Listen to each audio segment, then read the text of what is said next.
செம்மையா வாழணும், பயங்கரமா வாழணும், கெத்தா வாழணும், அதற்கு எந்த செய்தாலும் பரவாயில்லை என்று நினைப்பவர்களுக்கு சொல்கிறேன்.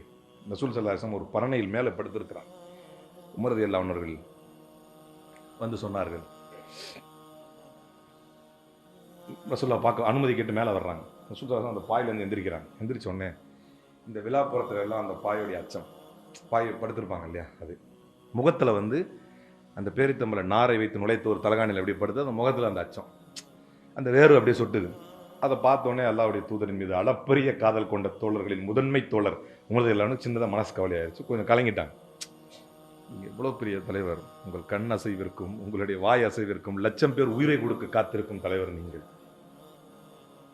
இந்த கைசர் கிசரா நம்ம அண்டை நாட்டு மன்னர்லாம் இருக்கான்ல, அவன்லாம் எப்படி இருக்கிறான் யார சொல்லலாம், எப்படி அவன்லாம் எப்படி இருக்கிறான், நீங்கள் ஏன் இப்படி இருக்கிறீங்க? அப்போது அல்லாஹ்வுடைய தூதர் ஸல்லல்லாஹு அலைஹி வஸல்லம் சொன்ன வார்த்தை தான் நமக்கு ரொம்ப முக்கியமானது. அலா தர்தா யா உமர், உமரே நீங்கள் பொருந்திக் கொள்ளவில்லையா? அலா தர்தா யா உமர், உமரே நீங்கள் பொருந்திக் கொள்ளவில்லையா?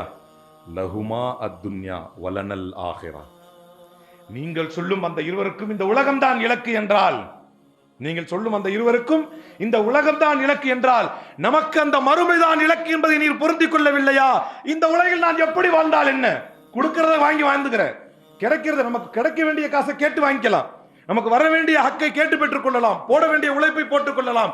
ஆனால் அதற்கு மேல் அது பெருகவில்லை என்றால் நீ ஏன் வருத்தப்படுகிறாய்? நமக்கு இந்த உலகம் அல்ல, நாளை மறுமைதான் நமக்கு இலக்கு என்பதை நீயுமா புரிந்து கொள்ளவில்லை என்று கேட்டார்கள் அல்லாஹ்வுடைய தூதர். இப்படித்தான் வாழ்ந்தார்கள். அதனால் தான் இன்றைக்கும் வாழ்ந்த பிறகும் உலகம் அவர் பெயர் சொல்லிக் கொண்டிருக்கிறது, வாழ்ந்த பிறகும் அவர் கொள்கையை உலகம் பறைசாற்றிக் கொண்டிருக்கிறது. இறந்ததற்கு பின்னும் அவரை அவமானப்படுத்தி விட மாட்டோமா, அவருடைய பெயருக்கு இழி பெயரை கொண்டு வந்து விட மாட்டோமா என்ற எதிரிகள் ஒரு நாளொருவனும் பொழுதொரு மேனியாக பகல் கனவு கண்டு கொண்டிருக்கிறார்கள். அல்லாஹ்வுடைய தூதரின் கண்ணியம் உயர்ந்திருப்பதற்கு காரணம் பொருளாதாரத்தை பற்றிய ஆசையை, மதிப்பை தன்னுடைய உள்ளத்தில் எப்போதுமே ரசூலுல்லாஹ் வைக்கிறது.